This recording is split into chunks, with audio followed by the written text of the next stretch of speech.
মাননীয় স্পিকার, আমাকে সুযোগ করে দেওয়ার জন্য আপনাকে অসংখ্য ধন্যবাদ।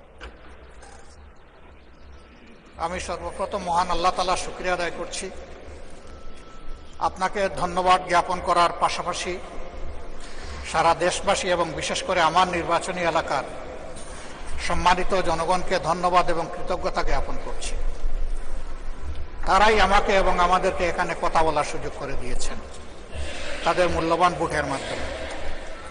আমি গভীর শ্রদ্ধার সাথে স্মরণ করছি 47, 52, 71, 90 শাপলা চত্বরে সম্মানিত শহীদবৃন্দকে এবং ফ্যাসিস্ট আমলে 15.5 বছর যারা নির্যাতিত হয়ে দুনিয়া থেকে বিদায় নিয়েছেন, লড়াই করেছেন, আহত হয়েছেন, পঙ্গু হয়েছেন, আয়নাগরের বন্দী হয়েছেন, বিভিন্নভাবে যারা নিগৃহীত হয়েছেন, বিশেষভাবে আমি গভীর শ্রদ্ধার সাথে স্মরণ করছি 24 জুলাইয়ে যারা বুক চিতিয়ে লড়াই করে আমাদেরকে আজকের এই সংসদ গঠন করার সুযোগ তৈরি করে দিয়েছেন।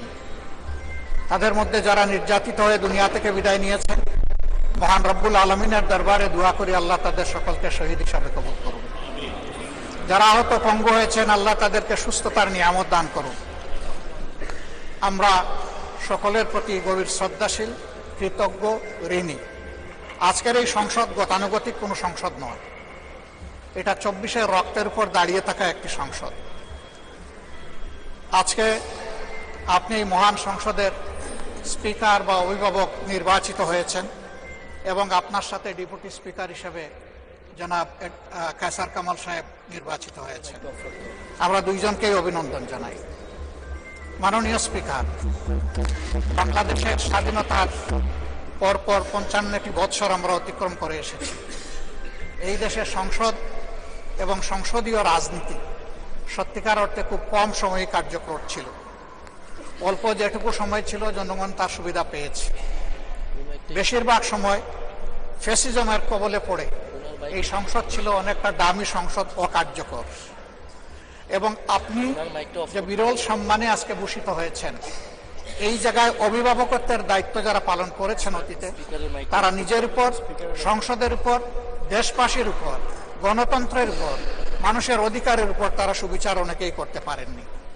আমরা আশা করি আপনার এই অভিভাবকত্বের জায়গা থেকে, আপনি যদিও একটা দল থেকে নির্বাচিত হয়ে সংসদে এসেছেন, কিন্তু ইতিমধ্যেই আপনি ঘোষণা দিয়েছেন যে আপনি জাতীয়তাবাদী দলের স্থায়ী কমিটির সদস্য পদ থেকে পদত্যাগ করেছেন। এখন আপনি সকলের, আমরা মনে করি আপনার কাছে সরকারি দল এবং বিরোধী দল আলাদা কিছু হবে না। আপনার কাছে আমরা সুবিচার পাব, জাতির কল্যাণে যে কথাগুলো বলতে চাইব সেই কথাগুলো বলার সুযোগ আপনার কাছ থেকে পাব। আপনার নেতৃত্বে এটি একটি গতিশীল সংসদ হবে, এটা আমরা আশা করতে চাই। আমরা আশা করতে চাই অতীতে যে মন্দ নজির সৃষ্টি হয়েছে বিভিন্ন সময়, এটি নতুন করে আর হবে না। আজকের এই সংসদে অনেক তরুণ সদস্য এখানে আজকে এসেছেন। আমিও বয়সে একটু বেশি হলেও আমিও তরুণ। আমার জীবনে এটা প্রথমে এই সংসদে ঢুকে, সুতরাং আমিও তরুণদের একজন। সেই তরুণরা যারা এখানে প্রাজ্ঞ আছেন, অতীতে যারা এই মহান সংসদের সদস্য বারবার নির্বাচিত হয়েছেন, তাদের কাছ থেকে আমরা ভালো কিছু শিখব। আমরা অতীতের সংসদগুলোতে দেখেছি এখানে দেশের মানুষের কল্যাণ বিবেচনায় আলোচনা না হয়ে মানুষের চরিত্র হননের জন্য এখানে বিপুল সময় ব্যয় করা হয়েছে।